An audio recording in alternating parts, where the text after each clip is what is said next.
உங்கள் அனைவருக்கும் என்னுடைய அன்பான ஸ்தோத்திரங்களையும் வாழ்த்துக்களையும் தெரிவித்துக் கொள்கிறேன். இன்றைக்கு நான் சென்னைக்கு வருகிற வேறொரு வேலையின் காரணமாக நம்முடைய பாஸ்டர் அவர்களை நான் தொடர்பு கொண்டு இந்த ஞாயிற்றுக்கிழமை நான் அப்பா ஊழியம் செய்த சபையில் நானும் பிரசங்கம் பண்ண வேண்டும் என்று ஒரு சின்ன ஆசைகளில் அது ஒரு ஆசை என்று அவரிடம் கேட்டேன். கண்டிப்பாக வாருங்கள், தாராளமாக பேசுங்கள் என்று மிகவும் அன்போடு எனக்கு இந்த வாய்ப்பை கொடுத்திருக்கிறார்கள். கிறிஸ்டோபர் ஜெபராஜ் அவர்களுக்கு என்னுடைய மனமார்ந்த நன்றியை உள்ளத்தில் ஆழத்திலிருந்து தெரிவித்துக் கொள்கிறேன். அது மட்டுமல்ல, இந்த காட்சிகள் காணொலியை காணும் பொழுது என்னுடைய அப்பாவுடைய போட்டோவையும் பார்த்திருப்பீர்கள். Reverend D.B.T. டேவிட் 2 முறை இந்த சபையில் இருந்திருக்கிறார்கள். 1966 இருந்து 70 வரை ஒரு சமயம், மற்றொரு சமயம் 2007 1997 2001 வரை. அதுதான் அவருடைய கடைசி போஸ்டிங். இப்படி மொத்தம் 8 வருஷங்கள் இந்த சபையில அப்பா ஊழியம் செய்திருக்கிறார்கள். என்னுடைய வீட்டில் பழைய போட்டோ ஒன்று இருந்தது, அதை தேடி பார்க்க வேண்டும். அதுல என்னுடைய தாத்தாவும் அப்பாவும் 2 பேருமே இங்க இருக்கிறாங்க அந்த போட்டோல, ஆல்பம்ல. அது மிகவும் பழமையான ஒரு போட்டோவாக இருக்கும். 60களில் எடுக்கப்பட்ட போட்டோ. அது ரொம்ப மகிழ்ச்சியான ஒரு விஷயம். அதன் பிறகு இருக்கிற பாஸ்டர் ட்ரைனீஸ் அவர்களுக்கும் என்னுடைய வாழ்த்துக்களை தெரிவித்துக் கொள்கிறேன். நம்முடைய பாஸ்டர் அவர்கள் ஒரு அருமையான குடும்பத்திலிருந்து கூட வருகிறார்கள். அவர்களுடைய தகப்பனர் மிஸ்டர் ஜோன்ஸ் தங்கையா சார் அவர்கள், ஜோன்ஸ் கண்ணையா சார் என்று நினைக்கிறேன், கரெக்ட்? ஜோன்ஸ் கண்ணை, மிஸ்டர் ஜோன்ஸ் கண்ணையா சார் அவர்கள் எனக்கு சண்டே கிளாஸ் டீச்சராக இருந்திருக்கிறார்கள். மிகவும் ஸ்ட்ரிக்டானவர்கள்.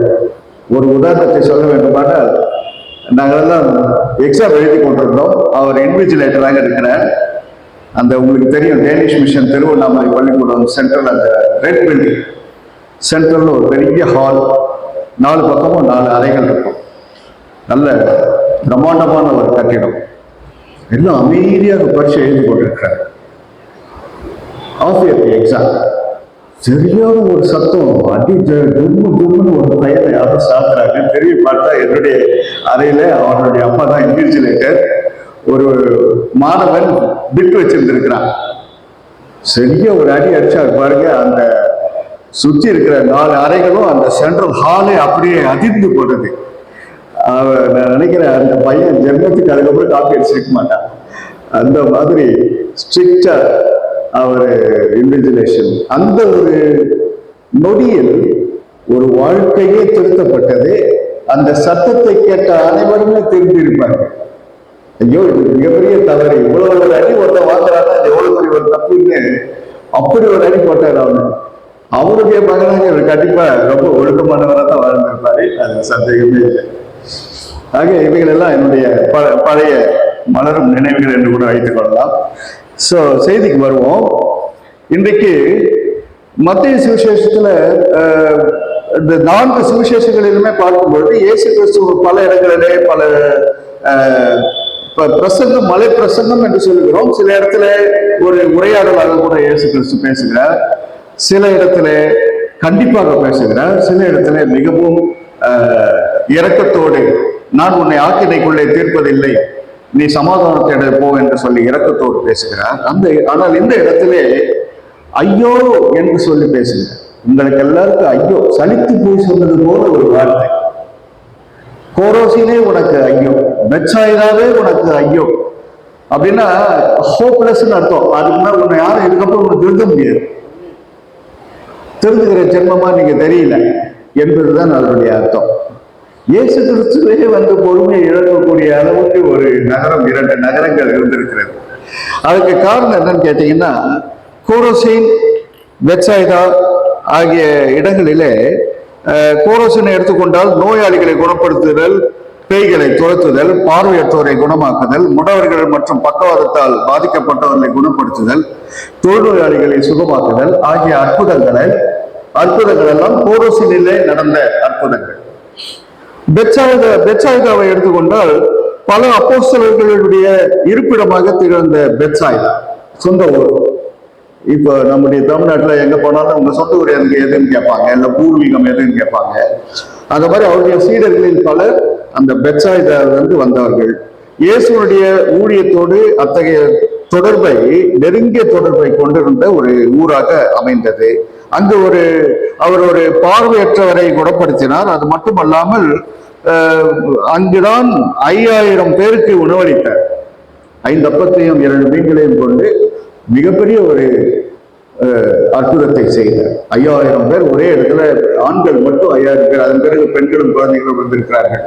கிட்டத்தட்ட எனக்கு தெரிஞ்சு 8000 9000 பேர் இருந்திருக்கலாம். அவ்வளவு பெரிய ஒரு கூட்டத்தில் செய்யப்பட்ட ஒரு நகரம், செய்யப்பட்ட அற்புதம் ஒரு நகரத்தில் ஏற்பட்டது. அந்த நகரம் தான் பெத்சாயிதா. அந்த பெத்சாயிதா இவ்வளவு அற்புதங்களை கண்டும் அவர்கள் மனம் திரும்பவில்லை என்பது இயேசுனுடைய ஆதங்கம், அவருடைய துயரமான வார்த்தைகள். கப்பர்நகூமை கூட, கப்பர்நகூமே உனக்கு ஐயோ என்று இந்த வாசகத்தில் இந்த பேசேஜில் பார்க்கிறோம். கப்பர்நகூம் 100க்கு அதிபதியின் வேலைக்காரர். அது மட்டுமல்லாமல் பேதுருவனுடைய மாமியார் சுகமடைந்த ஒரு ஊர். இப்படி ஊருக்கு ஒரு கானா ஒரு கல்யாணம் என்கிறோம், அங்கே ஒரு அற்புதம் செய்திருக்கிறார். ஊருக்கு ஊர் அற்புதங்கள். பெத்தனியிலே லாசருவை உயிரோடு எழுப்பியிருக்கிறார், பெத்தானியாவிலே.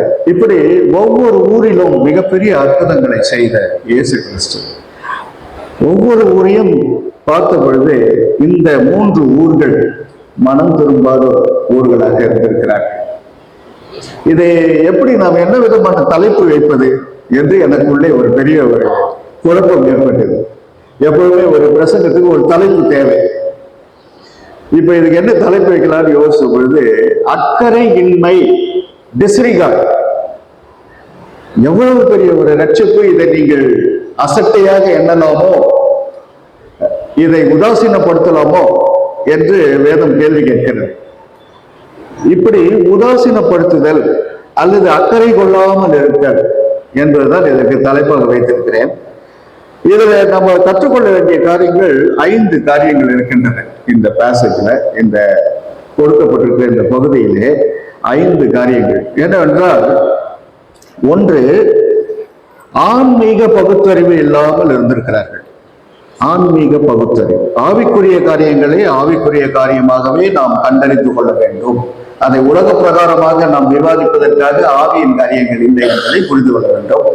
அடுத்து, விசுவாசத்திலே நிலைத்திருப்பது என்றால் என்ன? ஒரு சிலர் ஒருவேளை உடனே விசுவாசித்து இருந்திருக்கலாம், ஆனா அந்த ஊர் போக்கில ஊரோடு ஒத்து வாழ வேண்டும் என்று சொல்வார்கள்.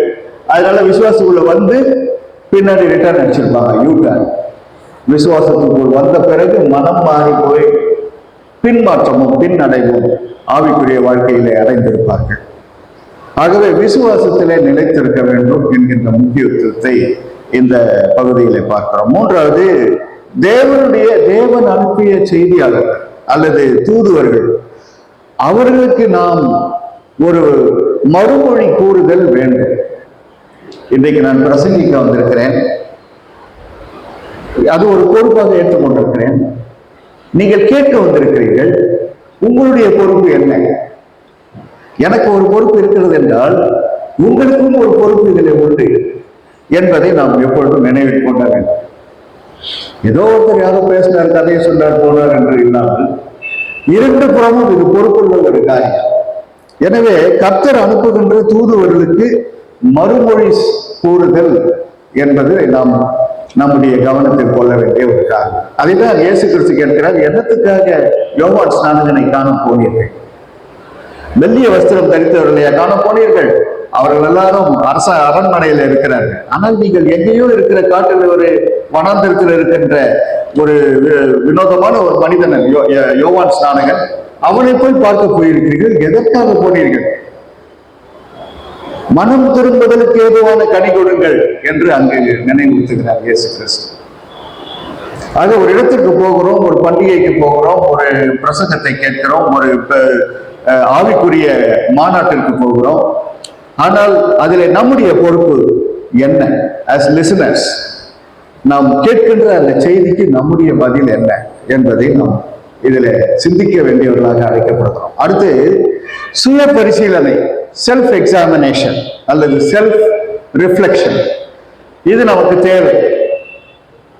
எல்லாரும் பிஸியா இருக்கிற ஒரு காலகட்டத்துல இன்றைக்கு என்ன நடந்தது, காலையிலிருந்து இன்னைக்கு என்ன நடந்தது, நான் எங்கேயாவது தவறி இருக்கிறேனா, கர்த்தருடைய வார்த்தைக்கு புறம்பா ஏதாவது பேசி இருக்கிறேனா, அல்லது சரியான தகாத வார்த்தைகளை சொல்லிவிட்டேனா, கோபப்பட்டேனா, அல்லது வழி தவறி நெறி தவறி வாழ்ந்து விட்டேனா என்றெல்லாம் நம்மை நாமே சுய பரிசீலனை செய்து கொள்ள வேண்டிய ஒரு ஆவிக்குரிய வாழ்க்கைக்கு அழைக்கப்படுகிறோம். Spiritual life is a life of self-reflection and self-examination. ஆகவேதான் திருவிருந்திலே சொல்வார்கள், நம்மை நாமே ஆராய்ந்து திருவிருந்திலே சேர்க்கிறோம். அப்படி ஆராய்ந்து சேராத பட்சத்தில் என்ன நடக்கிறது? அநேக சாவுக்கேதுவான வியாதிகளோடு படுத்த படுக்கையில் இருக்கிறார்கள் என்பதுதான் அந்த காலத்தில் பவுல், சிலர் மரித்தும் இருக்கிறார்கள் என்று எழுதுகிறார் பவுல் அப்போஸ்தலர். கடைசியாக நம்ம பார்க்க போவது பொதுவான சாட்சி. இவ்வளவு பைபிள் கேட்டிருக்கோம், 50 வருஷமா வரும், 40 வருஷமா வரும், இதே சர்ச்சைக்கு வந்திருப்போம். நம்முடைய சாட்சி, பொதுவான சாட்சி என்ன? இந்த ஆலயத்தை விட்டு நாம் வெளியே செல்லும் பொழுது நம்மை காண்கிறவர்களுக்கு நாம் எப்படி தென்படுகிறோம்? நம்மிலே இயேசு கிறிஸ்து காணப்படுகிறாரா? பரிசுத்த ஆவியானவர் நம்மிலே பிரகாசிக்கிறாரா? நமக்குள்ளே கிறிஸ்துவின் சாயல் காணப்படுகிறதா என்றெல்லாம் நம்மை ஆராய்ந்து கொள்வதற்காக இந்த நேரத்தை கர்த்தர் நமக்கு கொடுக்கிறார். முதலாவது ஆன்மீக பகுத்தறிவு, ஸ்பிரிச்சுவல் டிசர்ன்மென்ட். 1 கொரிந்தியர்ல முதல் அதிகாரத்தில் 2 விதமான மனிதர்களை பற்றி பார்க்கிறோம். ஒன்று நேச்சுரல் மேன், ஜென்ம சுபாவமான மனிதன். மற்றொன்று ஆவிக்குரிய மனிதன். இவர்கள் இருவருக்கும் அங்க ஒரு வித்தியாசப்படுத்தி எழுதப்பட்டிருக்கிற ஒரு சில வசனங்கள். ஜென்ம சுபாவமான மனிதன் ஆவிக்குரிய போதகத்தை ஏற்றுக்கொள்ளான். ஜென்ம சுபாவமான மனிதன், அவனுக்கு நம்ம எது சொன்னாலும் ஒரு வேடிக்கையாகவும் கேலி கூத்தாகவும் ஏதோ கட்டுக்கதையாகவும் இல்லை ஏதோ ஒரு சரித்திரபூர்வமான கதையாகவும் ஏற்றுக்கொள்வார்.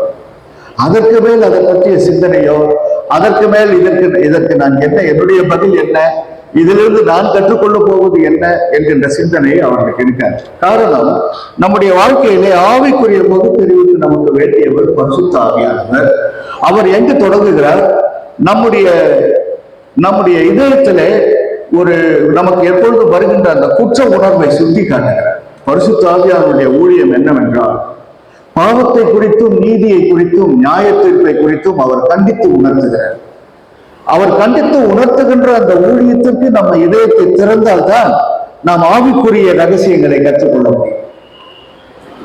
அதான் அந்த வாசலில் என்று நான் தட்டுகிறேன் என்று வெளிப்படுத்தின விசேஷத்துல இயேசு கிறிஸ்து சொல்கிறார், இதோ நான் இதயத்தின் வாசலில் என்று தட்டுகிறேன், ஒருவன் என் சத்தத்தை கேட்டு தன்னுடைய இதயத்தை திறந்தால் நாங்கள் உட்பிரவேசித்து அவனுடைய போஜனம் பண்ணுவோம் என்று சொல்கிறார். இதுதான் ஆரம்பம். ஆவிக்குரிய வாழ்க்கையின் ஆரம்பம் பாவ அறிக்கையிலிருந்து தான் ஆரம்பிக்கிறது. நான் பாவியான மனுஷன். இயேசு கிறிஸ்து கலிலேய கடலிலே ஒரு அற்புதம் செய்கிறார். அநேக மீன்களை அவர்கள் எடுத்தார்கள், அநேக மீன்களை பிடித்தார்கள். அப்பொழுது அந்த சீடர்கள் சொன்ன முதல் காரியம் என்ன? ஆண்டவரே, நாங்கள் பாவியான மனுஷன், எங்களை விட்டு நீர் கடந்து போவோம். பாருங்க, இயேசு கிறிஸ்து ஒரு அற்புதத்தை செய்ததுமே ஒரு ரியாக்ஷன். என்ன ரியாக்ஷன்?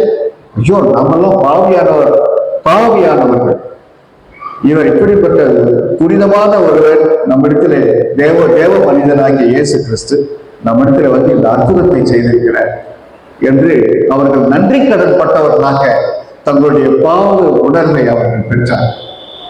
ஆனால் அந்த உணர்வு தான் இந்த கோரோசினுக்கு இல்லை, இந்த பெத்சாயிதாவுக்கு இல்லை, இந்த கப்பர்நகூமுக்கு இல்லை. பல காரணங்கள் இருக்கலாம். ஒருவேளை நல்ல செல்வம் மிக்க ஊர்களாக கூட அது இருந்திருக்கலாம். இன்னைக்கு இருக்கிற பாம்பே, டெல்லி போன்ற செல்வந்தர்கள் பலர் இருக்கிற ஊர் போல, அல்லது சென்னையை எடுத்துக்கொள்வோம், இப்படியும் நம்ம எடுத்துக்கொள்ளலாம். அப்போ செல்வத்தின் மிகுதி அதிகம், செல்வத்தின் ஐஸ்வர்யம் அதிகமாக ஆக கடவுள் நம்முடைய கண்ணுக்கு தெரியாமல் போகிறார்.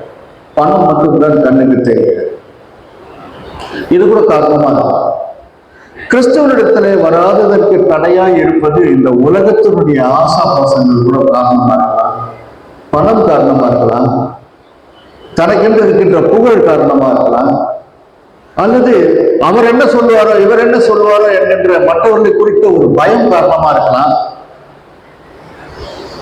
என்னடா டேவிடு, நீ போய் நேற்று கன்வென்ஷன்ல போய் ஒப்பு கொடுத்தியாமே என்று நண்பர்கள் சிரிக்கலாம்.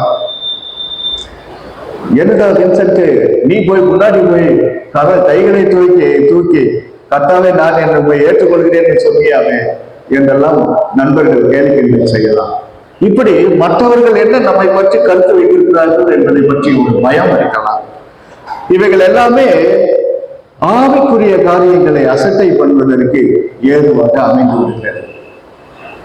அக்கறை இந்த எரிகோவுக்கு போகிற பாதையில அவன் குற்றுயிராக அடிக்கப்பட்டு, கல்லர்களால் அடிக்கப்பட்டு, களவாடப்பட்டு அவன் வழியிலே பாதையிலே எரிகோவுக்கு போகின்ற வழியிலே குற்றுயிராக கிடக்கிறான் ஒருவன். அங்கு பிரீஸ்ட், முதலாவது ஆசாரியர் வருகிறார், அடுத்து லேவியன் வருகிறான். இரண்டு பேருமே அவனை கண்டும் காணாதது போல கடந்து போகிறார். அக்கறை இல்லை. இன்னைக்கு உலகம் அழிந்து கொண்டிருக்கிறது என்பதை பற்றிய அக்கறை அனைவருக்கு இல்லை. யார் அழிந்து போனால் நமக்கு என்ன? நான் நல்லா இருக்கிறேன், என்னுடைய குடும்பம் நன்றாக இருக்கிறது, அப்படிதான் நீங்க யோசிச்சுட்டு இருக்கீங்க. ஆனால் திடீரென்று உங்கள் குடும்பத்திலே ஒரு சூறாவளி வரலாம்.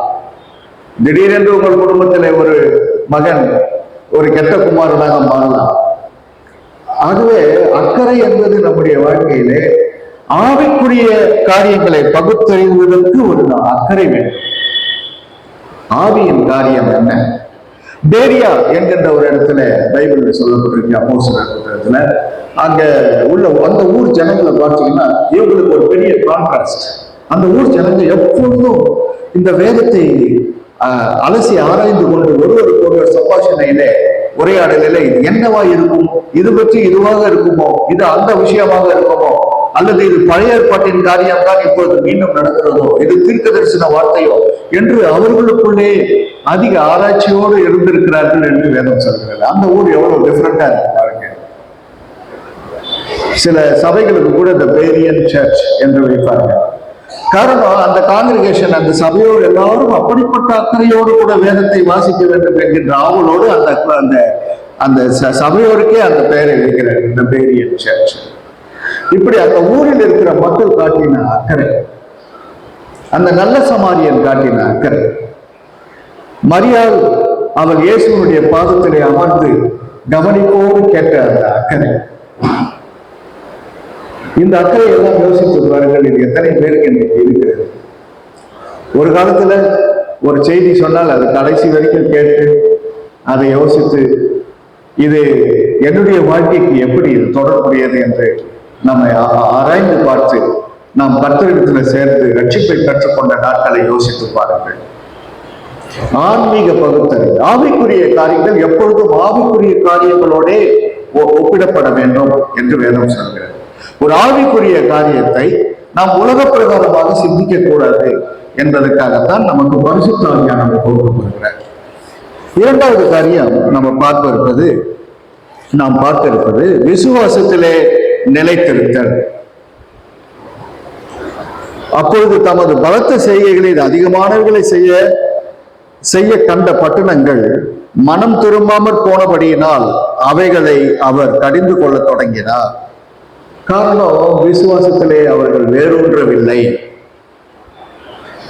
எப்படி ஒரு மரத்துக்கு வேர் அவசியமோ நம்முடைய விசுவாச வாழ்க்கைக்கும் வேர் அவசியமாக இருக்கிறது. அது என்ன அந்த வேர்? விசுவாசம் கண்மலையாகிய கிறிஸ்துவின் மேல் இருக்க வேண்டும். அதுதான் வேர். கண்மலையாகிய கிறிஸ்து. ஏதோ இந்த உலக பொருளுக்காகவும் ஆசீர்வாதங்களுக்காகவும் எனக்கு வீடு வேண்டும், எனக்கு ஒரு மோட்டார் சைக்கிள் வேண்டும், நான் பரீட்சையில் பாஸ் ஆக வேண்டும், இன்டர்வியூல பாஸ் ஆகி ஒரு வேலை வேண்டும், எனக்கு ஒரு நல்ல வாழ்க்கை துணை வேண்டும் என்றெல்லாம் அநேகர் ஜெபிக்கிறார்கள். அதெல்லாம் வழக்கம் தான் கிறிஸ்தவர்கள். ஆனால் நான் விசுவாசத்திலே வேரூன்ற வேண்டும் என்பதுதான் நம்முடைய முதல் ஜபமாக இருக்க வேண்டும். அந்த வேர் கிறிஸ்துவே. கிறிஸ்து அவரிலே நம்முடைய விசுவாசம்.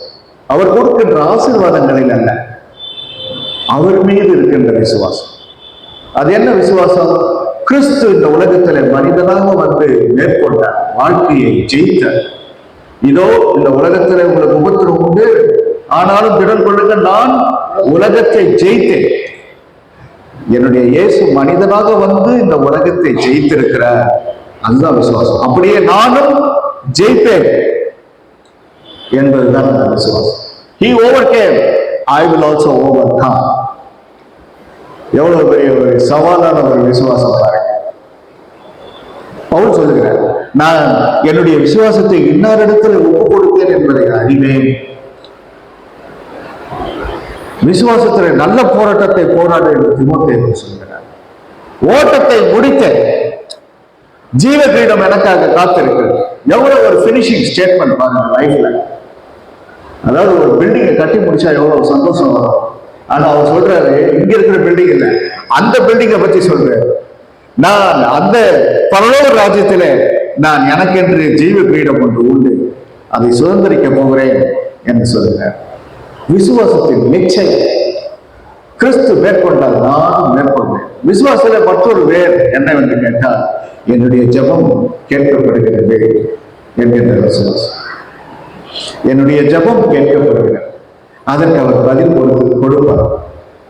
ஒருவேளை தாமதிக்கலாம், அல்லது அவர் தராமல் போனால் அதிலும் ஒரு நன்மை இருக்கலாம் என்கின்ற விசுவாசம். இதுதான் நாம் நம்முடைய விசுவாசத்திலே நிலைத்திருப்பதற்கு 3 வேர்களாக பார்க்கிறேன். மார்ட்டின் லூத்தர் அவர்கள் சொன்னார், நீதிமான் தன் விசுவாசத்தினாலே பிழைப்பான். The just shall live by his faith. என்னுடைய அப்பாவுடைய விசுவாசம் இல்லை, அவர் போதகர் தான். என்னுடைய தாத்தாவுடைய விசுவாசம் இல்லை, அவரும் போதகர் தான். ஆனால் என்னுடைய விசுவாசத்தை பற்றி என்ன? தன் விசுவாசத்தினால் பிழைப்பார். இந்த விசுவாச போராட்டம் எப்படி நிரூபிக்கப்படுகிறது என்றால், வாழ்க்கையிலே வருகின்ற புயல்களை நாம் எதிர்த்து போராடி போராடி நிற்கிறோம் பாருங்கள். அதிலேதான் நம்முடைய விசுவாசத்தினுடைய நிச்சயம் அங்கு மக்களுக்கு தெரிகிறது. இதுதான் விசுவாசத்திலே நாம் நிலைத்திருப்பது என்பது என்கின்ற ஒரு நாம் கற்றுக்கொள்கிற காரணம். மிகப்பெரிய விசுவாசத்தினாலே நீ விசுவாசித்தால் தேவனுடைய மகிமையை காண்பாய் என்று மார்த்தாளுக்கு இயேசு கிறிஸ்து சொன்னார். ஏற்கனவே அவர் பிரசங்கம் பண்ணும்போது மார்த்தாள் கேட்கல, அக்கறை இல்லை. அன்னைக்கு என்ன செய்தார்? இயேசு கிறிஸ்து அங்கேதான் அவங்க வீட்டுல ஃப்ரண்ட் ரூம்ல உட்காந்து பேசிக்கிட்டு இருக்காரு. ஆனா உள்ள போயிட்டு கிச்சன்ல ரொம்ப பிஸியா இருக்காங்க அந்த அம்மா. அக்கறை அன்றைக்கு இல்லை. இயேசு கிறிஸ்து என்றைக்கோ ஒரு நாள் வரையில அவருடைய வாயின் வார்த்தைகள் எவ்வளவு இனிமையானவைகள், ஜீவ வசனங்கள் உங்களிடத்தில் உண்டு என்று பேதுரு சொன்னாங்க. அந்த ஜீவ வசனத்தை நாம கேட்காம போகலாமா? இப்பயாவது கேசட் இருக்குது, வீடியோ இருக்குது, அப்புறம் கேட்டுக்கலாம்னு இருக்கலாம். அப்போ தேவாதி தேவன் தன்னுடைய வீட்டுக்கு வந்து பேசிக் கொண்டிருக்கிறார் என்பதை அவர் அக்கறை இல்லாமல் இருக்கிறார். இயேசு கிறிஸ்து மற்றொரு சமயம் பிலிப்பு சொல்கிறார், ஆண்டவரே எங்களுக்கு பிதாவை காட்டும். அப்போ என் ஆண்டவர் மறுபடியும் சொல்றார், நான் எவ்வளவு காலம் உங்களோடு இருப்பேன், நீங்கள் நான் சொல்வதை சரியாக கவனிக்கவில்லை, நீங்கள் என்னை கண்டால் பிதாவை காண்பீர்கள் என்று மீண்டும் அவனுக்கு அறிவுறுத்தும்படியாக சொல்கிறார். விசுவாசத்திலே நிலைத்திருப்பதற்கு இவைகளெல்லாம் நமக்கு அவசியமாக இருக்கிறது. 3வது காரியத்தை நாம் பார்க்க இருப்பது, தேவனுடைய செய்தியாளர் நற்செய்தியாளர்களுக்கு நாம் தர வேண்டிய பதில். எவனுக்கு அதிகம் கொடுக்கப்பட்டதோ அவனிடத்திலிருந்து அதிகம் கேட்கப்படும். யார் எத்தனை பிரசங்களை கேட்டிருக்கீங்களோ உங்களிடத்திலிருந்து தான் அதிகம் கேட்கப்படும். நேற்று கிறிஸ்தவ இடத்திலிருந்து அல்ல, அல்லது வேறொரு நம்பிக்கையிலிருந்து வந்தவர்களிடத்திலிருந்து அல்ல. பாரம்பரியமாக பல வருஷங்களாக இந்த வசனத்தை கேட்டு கேட்டு நம்மிடத்தில் ஆண்டவர் எதிர்பார்ப்பது என்ன? மனம் திரும்புதலுக்கு ஏதுவான கண்ணு. பேதுரு மனம் கசந்து அழுதார் என்று வேதம் சொல்கிறேன். 3 முறை நான் இயேசு கிறிஸ்துவை மறுதலித்தேனே என்று சொல்லி மனம் கசந்து அழுகின்ற ஒரு பேர். அதுதான் மனம் திரும்புதலுக்கு ஏதுவான கண்ணு. நம்முடைய பாவ உணர்வுகளை, குற்றங்களை நாம் நினைவு கொள்வது போது திருவிருந்தில் எப்பொழுதும் சேரும் பொழுதெல்லாம் அந்த மன்னிப்பின் நிச்சயத்தோடு போகிறோம் பாருங்கள், அதுதான் நமக்கு வருகின்ற ரட்சிப்பின் சந்தோஷம். ஆனால் இங்க இயேசு என்ன சொல்கிறார்? குறை சொல்கிற பிள்ளைகளாக இருக்கிறீர்களே. அந்த மூன்று ஊரை பற்றி சொல்லும் பொழுது குறை சொல்கிற பிள்ளைகள், எதுவென்றாலும் ஒரு குறை. பிரசங்கம் நல்லா இருந்ததான்னு கேட்டா நல்லா இருந்துச்சுங்க, ஆனா அந்த மைக் சிஸ்டம் சரியில்லைங்க, அதனால சரியா கேட்கல என்பார்கள். இல்ல ஆன்லைன்ல மீட்டிங்ல கலந்து கொண்டா என்ன சொன்னாங்க, அந்த வைஃபை சிக்னல் சரியா வரல சார், நீங்க நல்லதா பேசுறீங்க, ஆனா அடிக்கடி விட்டு விட்டு விட்டு வந்துச்சு, சிக்னல் சரியா கேட்கல. சரி, கேட்ட வரைக்குமா அது ஏதாவது புரிஞ்சதா? கேட்ட வரைக்குமா அது ஏதாவது சொல்ல முடியும்? இப்படி குறை சொல்லிக் கொண்டே நம்முடைய வாழ்க்கையை நடத்தணும். ஒண்ணு கேட்டீங்கன்னா, இந்த குறைபாடுகளை எல்லாம் எப்பொழுது நேர்களை போய் சொன்னா பரவாயில்ல. இப்போ நான் அதான் காஞ்சிபுரத்துல ஒரு சரவணா பவன் ஒரு ஹோட்டல், உங்களுக்கு எல்லாருக்கும் தெரிஞ்சிருக்கும். அது ஒரிஜினல் சரவணா பவனான்னு எனக்கு சந்தேகம் இன்னி வரைக்கும். அதனால நல்லா இருக்கு சாப்பாடு. கேஷியர்கிட்ட கட்டும்பொழுது அங்க ஒரு வாசம் செவுற்றில் எழுதியிருந்தார்கள், உணவு நன்றாக இருந்தால் மற்றவர்களிடத்திலே சொல்லுங்க, சரி குறைகள் இருந்தால் எங்களிடத்திலே சொல்லுங்க. இப்போ ஆலயத்துல பல குறைகள் இருக்கலாம், அதை சம்பந்தப்பட்டவற்றை போய் சொல்லிட்டா போதும். அதன் பிறகு கர்த்தர் அவர் உணர்த்துவார். அதை போய் ஃபேஸ்புக்ல எழுதுவானே, அதை போய் வாட்ஸ்அப்ல எழுதுவானே, அதை போய் இன்ஸ்டாகிராம்லயோ டப்லர்லயோ ட்விட்டர்லயோ போட்டு இருப்பாமா? இருக்கலாமா? குறை சொல்லுகிற பிள்ளைகள், எதை எடுத்தாலும் குறை. அதாவது நிறைவை காணாத படிக்க நம்முடைய கண்கள் குருடாக்கப்பட்டிருக்கிறது. Glass is half full, glass is half empty என்று இரண்டு விதமாக ஒரு டம்ளர்ல ஒரு கிளாஸ்ல பாதி வரை தண்ணீர் இருக்கிறது என்று வைத்துக் கொள்வோம். அதை இரண்டு விதமாக பார்க்கலாம். பாதி நிறைந்து இருக்கிறது என்றும் பார்க்கலாம், பாதிதான் இருக்கிறது என்றும் பார்க்கலாம். It is half full or half empty. Half full, பாதி நிறைந்து இருக்கிறது என்று நினைக்கிறவர்களுக்கு நேர்மறை சிந்தனையாளர்கள் ஆப்டிமிஸ்ட் என்று பெயர். பாதிதான் இருக்கிறது, பாதி குறைந்து இருக்கிறது என்று நினைப்பவர்களுக்கு பெசிமிஸ்ட் அல்லது எதிர்மறையான சிந்தனையாளர்கள் என்று பெயர். இன்றைக்கு அப்படி பெசிமிஸ்டுகளாக தான் நிறைய பேர் இருக்கிறோம், எதை எடுத்தாலும் குறை. ஆனால் கர்த்தர் நம்மிடத்தில் கேட்பது என்ன? நம்மிடத்திலே நாம் கேட்ட காரியங்களிலே விசுவாசம் கேள்வினாலே வரும் என்பது போல, நாம் கேட்ட காரியங்களிலே நம்முடைய விசுவாசம் வளர்ந்து இருக்கிறதா என்பதை நாம் எப்பொழுதும் நம்மை நாமே தட்டி கேட்டுக்கொள்ளுகிறவர்களாக இருக்க வேண்டும். அடுத்து செல்ஃப் ரிஃப்ளெக்ஷன், சுய பரிசீலனை. கோரோசினே உனக்கு ஐயோ, பெத்சாயிதாவே உனக்கு ஐயோ, உங்களில் செய்யப்பட்ட பலத்த செய்கைகள் தீருவிலும் சீதோனிலும் செய்யப்பட்டிருந்ததானால் அப்பொழுதே இரட்டுடுத்தி சாம்பலில் உட்கார்ந்து மனம் திரும்பி இருப்பார்கள் என்று இயேசு அங்கு புலம்பி சொல்கிறார். நியாய தீர்ப்பு நாளிலே உங்களுக்கு நேரிடுவதை பார்த்திலும் தீருவுக்கும் சீதோனுக்கும் நேரிடுவது லகுவாய் இருக்கும் என்று உங்களுக்கு சொல்லுகிறேன்.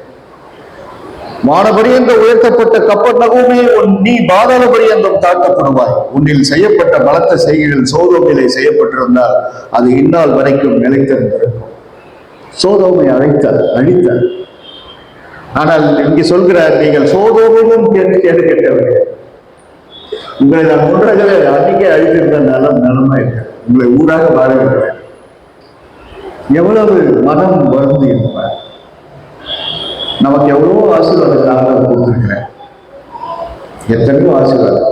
என்ன எடுத்துக்கோமே, நான் பெருமைக்காக சொல்றேன், ஒரு 130 தடவை ஏர்பிளைன்ல போயிருப்பேன். அதுல ஒரு 80% ஆபீஸ் கிளாஸ்ல போயிருப்பேன். எத்தனை பேருக்கு அந்த ஆசீர்வாதம் இல்லை? எத்தனை நாடுகளுக்கு போயிருக்கேன். இந்தியாவில் 25 மாநிலங்களை பார்த்திருக்கிறேன், ஊழியர்களை செய்திருக்கிறேன். பெருமைக்காக சொல்ல, இதையெல்லாம் ஒரு ஆசீர்வாதமாக நன்றியோடு நினைக்கிறேன். நம்முடைய வாழ்க்கையில இந்த செல்ஃப் ரிஃப்ளெக்ஷன், இல்லாதவர்களை பற்றி நாம் சிந்திப்பது என்ன பயன்? இருந்தவர்களை பற்றி, இருப்பவர்களை பற்றி நாம் சிந்தித்து நன்றி சொல்ல நாம் கடமைப்பட்டிருக்கிறோம். 10 குஷ்டரோகிகளை குணமாக்கினார் இயேசு. ஆனால் 9 பேர் அதை நன்றி அறிதல் அல்லாதவர்களாக கலந்து போய்விட்டாங்க. ஒருவர் மட்டுமே வந்து நன்றி சொல்கிறார். தாழ்ந்து விழுந்து பணிந்து கர்த்தரிடத்தில் வந்து இயேசுவிடத்தில் அவரை போற்றி புகழ்ந்து நன்றி சொல்கிறார். அப்போது இயேசு கேட்கிறார், மற்ற 9 பேர் எங்கே? இன்றைக்கு அப்படிதான் அநேகர் ஆசீர்வாதங்களை பெற்றுவிட்டு கர்த்தரை மறக்கிறவர்களாக இருக்கிறார்.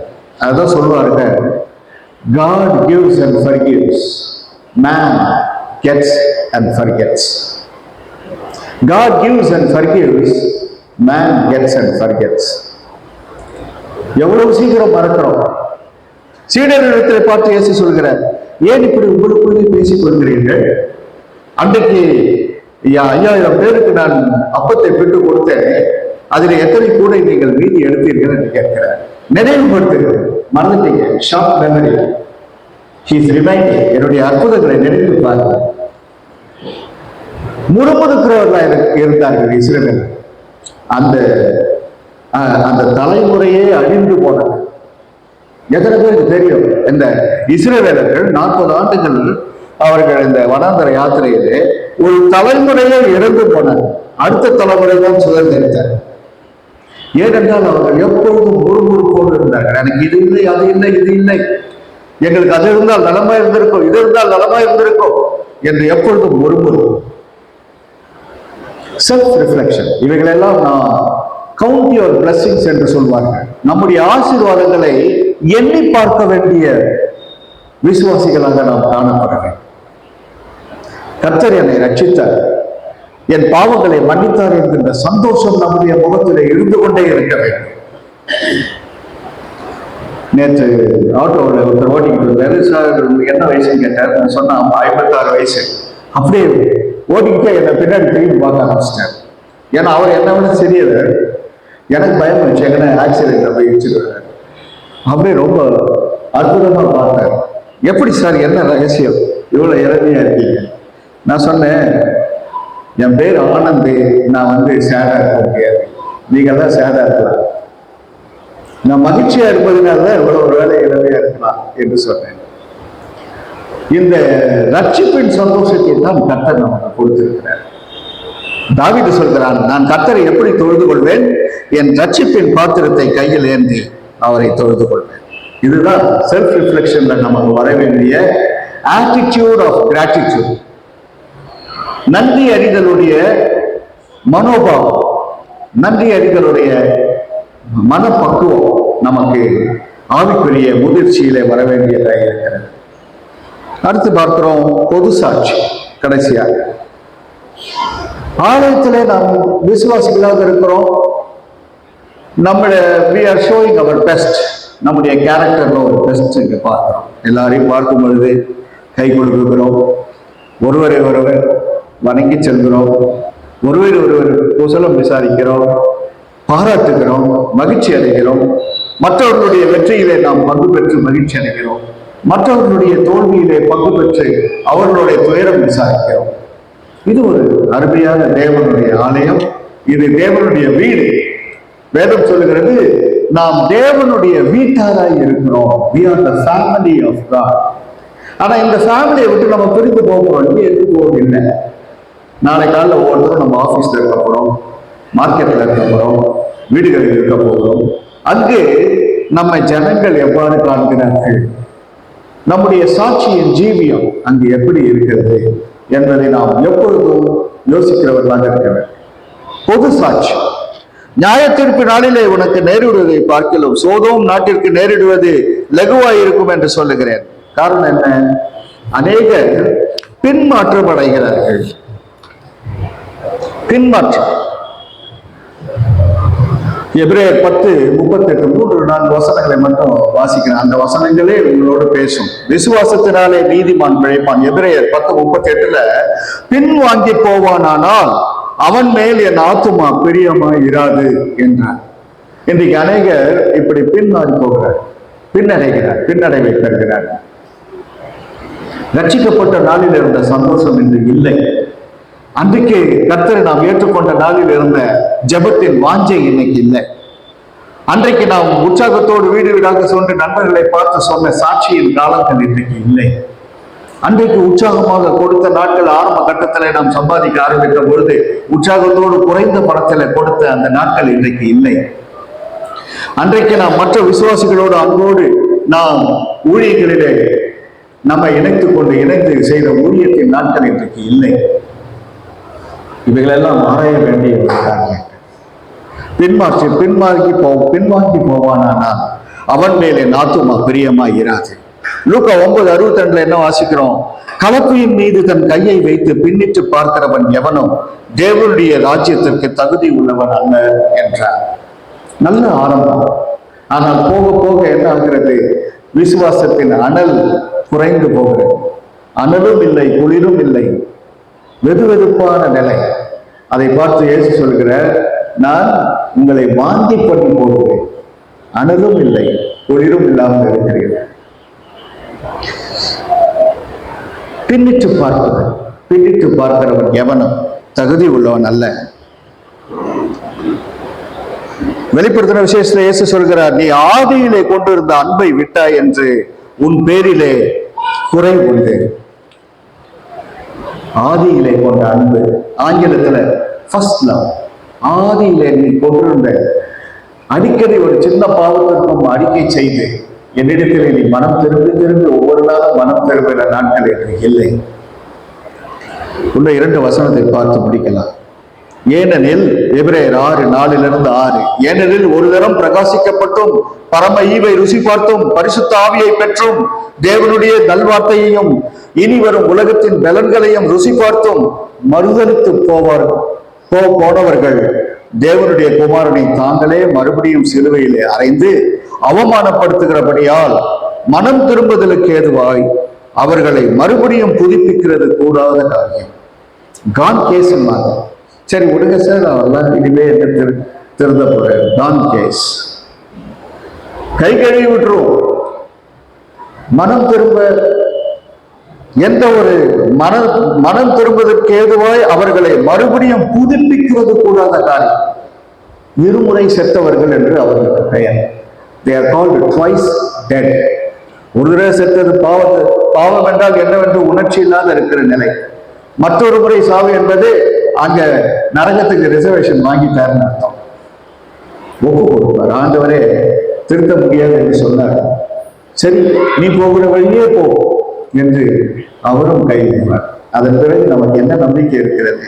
கடைசி வசனம் எபிரேயர் 10:26-27 பார்க்கிறோம். சத்தியத்தை அறியும் அறிவை அடைந்த பின்பு நாம் மனப்பூர்வமாய் பாவம் செய்கிறவர்களாய் இருந்தால் பாவங்கள் நிமித்தம் செலுத்தத்தக்க வேறொரு பலி இனி இராமல் நியாயத்தீர்ப்பு வரும் என்று பயத்தோடு எதிர்பார்க்குதலும் விரோதிகளை பட்சிக்கும் கோபாக்கினியுமே இருக்கும் என்று இயேசு கிறிஸ்து எச்சரிக்கிறார். நியாயத்தீர்ப்பினால் கோபாக்கினை. ஆகவே மனம் திரும்புதலுக்கு ஏற்ற கனி. அக்கறை இல்லாமல் இருப்பதிலிருந்து நாம் விடுபட்டு கர்த்தர் நமக்கு கொடுத்திருக்கிற இவ்வளவு பெரிய ரட்சிப்பின் வாழ்க்கையிலே நடந்து அவருக்கு சாட்சியாக இருப்பதை நாம் மகிமையாக ஒரு பெரிய ஒரு ஸ்லாக்கியமாக எடுத்துக்கொண்டு அவருக்கு சாட்சிகளை சொல்லி ஏழைகளுக்கு உதவி செய்து தான தர்மங்களை செய்து சபையின் ஊழியர்களை தாங்கி ஜபங்களிலே மக்களை தாங்கி நாம் ஆண்டவருக்காக எழுப்பி பிரகாசிக்க வேண்டும். இனி நமக்கு அக்கறையின்மை தேவையில்லை. அதற்கு பதிலாக ஆவிக்குரிய அக்கறையோடு இன்றைக்கு நாம் கடந்து செல்வோம். ஜெபிப்போம். எங்களை நேசிக்கிற பரலோக பிதாவே, இன்றைக்கு மண்டையிலே நாங்கள் திரும்புகிறோம். எங்களுடைய குற்ற குறைவுகளை பாவங்களை மன்னித்து எங்களை பரிசுத்தப்படுத்தி உம்முடைய திரு ரத்தத்தினால எங்களுடைய இதயங்களை கழுவி எங்களுடைய மனசாட்சியை புதுப்பித்து எங்களுடைய விசுவாசத்தின் உற்சாகத்தை இன்றைக்கு புதுப்பித்து உமக்காக எழுப்பி பிரகாசிக்கும் வாழ்க்கையை கொடுத்து அனுப்புவாண்டவரே. இனி நான் அல்ல, கிறிஸ்துவே என்று பவுல் சொன்னது போல எங்களுடைய வாழ்க்கையிலே மக்கள் கிறிஸ்துவை காண வேண்டும் என்று சொல்லுகிறோம். எங்களுடைய வாழ்க்கையிலே நாங்கள் பாவங்களுக்கு அடிமைகளாக இருந்த நாட்கள் போய் நாங்கள் உங்களோடு கூட வெற்றி நடை போடுகிறவர்களாக பிசாசை மேற்கொண்டவர்களாக வாழும்படி உதவி செய்யும். இந்த ஆற்காடு லுத்ரன் பிராட்வே திருச்சபைக்காக ஜெபிக்கிறோம்.